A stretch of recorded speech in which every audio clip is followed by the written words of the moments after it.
Hello everyone, in this particular video we are going to talk how we are going to derive the Newton's equation of motion by the graphical method.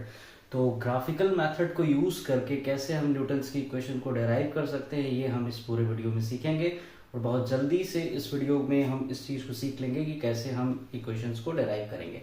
तो start करते हैं। सबसे पहले हमें क्या करना होगा, हमें एक ग्राफ बनाना होगा। तो तीन इक्वेशन है बट हमें तीन अलग अलग ग्राफ ना बना के एक कॉमन ग्राफ ही बनाना होता है। तो अगर कभी क्वेश्चन ये आता भी है तो आप एक बार ग्राफ बनाएंगे और एक बार ग्राफ बनाने के बाद आप अपना प्रोसेस स्टार्ट कर देंगे तीनों इक्वेशंस को डेराइव करने का। तो कैसे करेंगे देखिए, सबसे पहले हम ग्राफ बनाते हैं तो ऑब्वियसली हम क्या बनाएंगे, हम एक वीटी ग्राफ बनाएंगे, वेलोसिटी टाइम ग्राफ बनाएंगे ऐसे, ठीक है। तो वेलोसिटी को हमें कहाँ रखना है, वाई एक्सिस पर, और टाइम को हमें रखना है एक्स एक्सिस पर, ठीक है। अब यहाँ पर हम ये नहीं मान के चलेंगे कि इनिशियली वेलोसिटी जीरो थी, हम ये कंसीडर करेंगे कि इनिशियली कुछ वेलोसिटी रही होगी। कितनी रही होगी, यू रही होगी। तो लेट्स से कि ये मार्क कर दिया हमने पॉइंट जहां पर ये वेलोसिटी कितनी है, यू। तो ये पूरी वैल्यू कितनी हो जाएगी, ये यू हो जाएगी, ठीक है, क्योंकि यू इनिशियल वेलोसिटी हम लेके चल रहे हैं। और अब हम मानते हैं कि यूनिफॉर्मली एक्सेलरेटेड मोशन है, तो इस तरीके से ये कांस्टेंट लाइन पे जाएगी, स्ट्रेट लाइन होगी, ठीक है।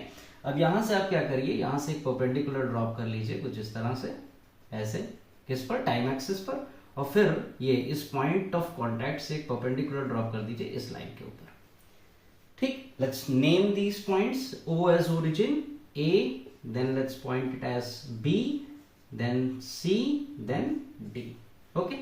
तो ये हमने ग्राफ बना दिया। अब इसमें हमें ये देखना है कि फाइनल वेलोसिटी हमारी कितनी है। ये हमारी वेलोसिटी u थी, फाइनल वेलोसिटी हमने ले ली, कितनी हो गई, फाइनल वेलोसिटी हमारी यहां से हो जाती है v, ठीक है।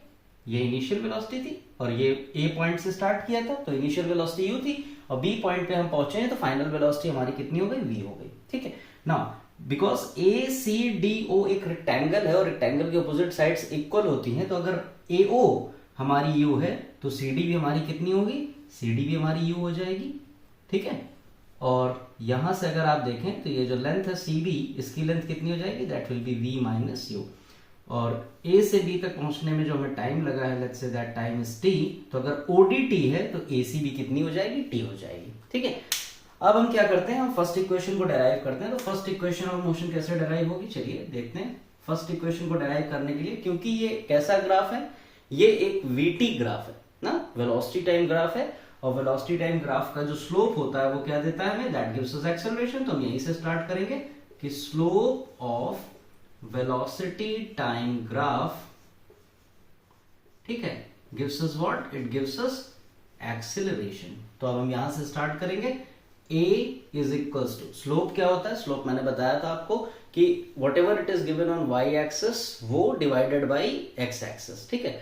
tan थीटा अभी आपको नहीं पता होगा तो उसके टर्म में ना समझ के हम क्या कर रहे हैं, हम केवल y एक्सिस और x एक्सिस, तो y एक्सिस में जो कुछ दिया है वो डिवाइडेड बाय x एक्सिस। तो y एक्सिस पे हमको क्या दिया हुआ है, वेलोसिटी दी हुई है, ठीक है। और x एक्सिस पे हमको क्या दिया हुआ है, x एक्सिस पे हमको क्या दिया हुआ है, टाइम दिया हुआ है। तो अब हम स्लोप निकालेंगे कहां से, ये पूरा, ये जो पूरी फिगर बन रही पूरे का तो स्लोप नहीं निकल सकता, तो हम स्लोप किसका फाइंड करेंगे, we will find the slope of triangle ABC का हम स्लोप निकालेंगे। तो यहाँ पे मैं लिख देता हूं कि ट्राइंगल ABC से हमने क्या किया है, स्लोप फाइंड किया। तो A कितना हो जाएगा, मैंने कहा y एक्सिस वाला, तो y एक्सिस पे क्या लाई कर रहा है, वेलोसिटी, इसके पैरेलल है तो it will be BC divided by कितना हो जाएगा, x एक्सिस वाला, दैट इज AC, ठीक है। तो अब BC की वैल्यू हमने निकाल रखी कितनी है, that is V minus you, okay. और AC कितना है, क्योंकि मैंने अभी बोला OD हमारा अगर T है तो AC भी हमारा क्या होगा, T होगा।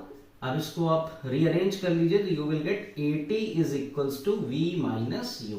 तो यहां से आपकी फर्स्ट इक्वेशन ऑफ मोशन आ जाती है, ठीक है, यहां से आपकी फर्स्ट इक्वेशन ऑफ मोशन आ जाएगी। Coming up to the second equation. अब सेकंड इक्वेशन के लिए हमको क्या करना होगा, इस फिगर को अगर आप देखें तो OABD पूरा आप एक पॉलीगॉन देखिए, OABD बन रहा है, ठीक है। तो अब इसकी खास बात क्या है कि इसको हम स्प्लिट कर सकते हैं। कैसे स्प्लिट कर सकते हैं, इसको हम दो पार्ट में स्प्लिट कर सकते हैं। एक पार्ट हमारा ये ट्रायंगुलर पार्ट है ABC, और दूसरा पार्ट हमारा एक रेक्टेंगुलर पार्ट है OACD, ठीक है। तो इसको हम क्या कर सकते हैं, इसको हम स्प्लिट कर सकते हैं, ये इसको एक रेक्टेंगल में और एक ट्रायंगल में हम इसको स्प्लिट कर सकते हैं। अब इसको जब स्प्लिट करेंगे तो आपको पता है कि ये VT ग्राफ है, VT ग्राफ की एरिया क्या देती है, वेलोसिटी टाइम ग्राफ की जो एरिया होती है that gives us what, that gives us, velocity time graph की एरिया क्या देती है, एक ट्रायंगल के फॉर्म में हम लोग जब कंप्यूट करते थे, ये पैरामीटर्स मैंने आपको बताया, तो उसमें मैंने बताया था कि वेलोसिटी टाइम ग्राफ की जो एरिया होती है, area under the velocity time graph gives us what, it gives us displacement. तो यहाँ पर भी हमको क्या मिलेगी, डिस्प्लेसमेंट मिलेगी। तो एरिया पूरी कितनी हो जाएगी, दो पार्ट में एरिया स्प्लिट होगी, एक कौन सी, एक आपकी एरिया होगी किसकी, ओ ए सी डी की, प्लस एक आपकी एरिया होगी किसकी, ट्राइंगल ए बी सी की।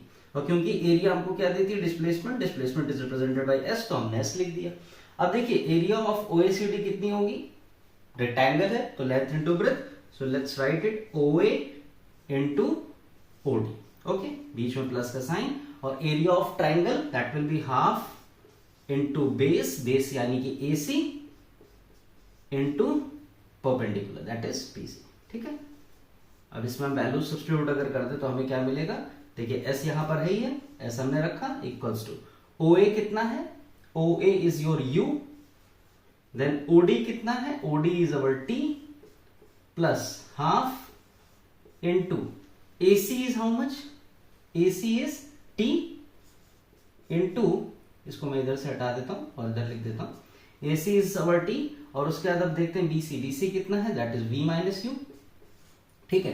अब ये जो v माइनस यू है इधर पे जो दिख रहा है आपको, ये v माइनस यू है जो, इसकी जगह पर हम क्या कर सकते हैं, फर्स्ट इक्वेशन ऑफ मोशन को हम यूज कर सकते हैं। तो v माइनस यू की जगह पे हम क्या सब्स्टिट्यूट कर सकते हैं, वी कैन सब्स्टिट्यूट 80। तो अब मैं इसको रब कर देता हूं यहां से, और यहाँ पे इसकी जगह मैं क्या लिख देता हूँ, लेट मी राइट एज 80, इसको मैंने यहाँ पे 80 लिख दिया। तो अब आप देख सकते हो यहां से इक्वेशन निकल के आ जाती है क्या, s equals to u t plus half a t, और t मल्टीप्लाई होके क्या बना लेंगे, t square. So we are having second equation of motion from here. तो ग्राफिकली हमने सेकेंड इक्वेशन भी निकाल ली। अब थर्ड इक्वेशन के लिए क्या करना होगा, थर्ड इक्वेशन के लिए we will again see the entire figure, पूरी फिगर को हम देखें। तो अब की बार हमें क्या करना है, स्प्लिट नहीं करना है, this time we are not going to split into two parts की, एक रेक्टेंगल और एक ट्राइंगल लेते हैं। अब की बार हमने क्या किया, अब की बार हम इसको मान लेते हैं कि ये पूरा का पूरा हमारे पास क्या है, ये पूरा एक ट्रेपेजियम टाइप का है, ठीक है। तो उसकी एरिया कैसे निकालेंगे, again we will go for area covered. तो area will be equals to trapezium पूरा, तो उसकी एरिया कितनी हो जाएगी, half into sum of parallel sides और इनटू हाइट हो जाएगा आपका, ठीक है। अब क्या करना है, एरिया अंडर द ग्राफ क्या देता है हमें, एस देता है, अभी हम लोगों ने डिस्कस किया था। So let's write it as s equals to half है, हाफ वैसे ही रख देते हैं, इनटू क्या है, सम ऑफ पैरेलल साइड्स। तो पैरेलल साइड्स कौन कौन सी हैं, एक एओ है और एक हमारी कौन सी है, बीडी है। तो हम क्या करेंगे, पहले हम लोग साइड्स ही लिख लेते हैं, एओ प्लस बीडी, ताकि आपको कोई कंफ्यूजन ना रहे, और जब भी आपको कोई प्रॉब्लम हो तो आप पॉज करके आराम से एक बार समझ सकते हैं, और फिर भी कोई दिक्कत होती तो आप कमेंट करके पूछ सकते हैं। इनटू, अब यहाँ पे हमें हाइट लेनी, तो हाइट कौन सी हो जाएगी, हाइट विल बी ओडी, तो हमने यहाँ पे लिख दिया ओडी, ठीक है। अब देखिए यहाँ पे सारी वैल्यू सब्स्टिट्यूट करते हैं, तो s इक्वल्स टू कितना हुआ, हाफ इनटू एओ की वैल्यू कितनी दे रखी, u प्लस, और bd की वैल्यू कितनी हो जाएगी, यहाँ से bd हमें दिया हुआ है v, तो ये आपका v हो गया। od कितना है, od हमारा t है, और इस t की जगह पे हम क्या कर सकते हैं, बाकी सारी वैल्यूज को आप ऐसे ही नोट कर लीजिए जो भी आपने सब्स्टिट्यूट की हैं। बस t की जगह में क्या करना, from the first equation of motion t कितना हो जाएगा, v माइनस यू बाई ए, तो हम यहाँ पे सब्स्टिट्यूट कर देते हैं v माइनस यू अपॉन ए, ठीक है। इस a को और इस 2 को आप इधर भेज देंगे तो कितना हो जाएगा, s ऑलरेडी इधर पे था तो इट विल बिकम 2as और इक्वल्स टू, अब एक ब्रैकेट में प्लस में है v और u, और एक ब्रैकेट में v और u माइनस में है, तो यहाँ पे फॉर्मूला कौन सा लग जाएगा, यहाँ पे मैथमेटिक्स का फॉर्मूला ये वाला लग जाएगा आपका, A square minus B square is equals to, एक ब्रैकेट में a प्लस बी और एक ब्रैकेट में a माइनस बी। तो ये फॉर्मूला अगर हम लगा देते तो हमारे पास क्या आ जाएगा, v square minus you square, और इस तरीके से आपकी थर्ड इक्वेशन ऑफ मोशन भी कंप्लीट हो जाएगी। तो ये बहुत इजी है, एक दो बार आप प्रैक्टिस करोगे तो बहुत आसानी से आप इसको समझ सकते हो, और जैसे जैसे आप रिग्रेसली लिखते जाएंगे, क्योंकि अल्टीमेटली आपको लिखना ही होता है, तो जैसे जैसे आप लिखते जाएंगे वैसे वैसे लिख लिख कर प्रैक्टिस करेंगे, that will be much more beneficial for you.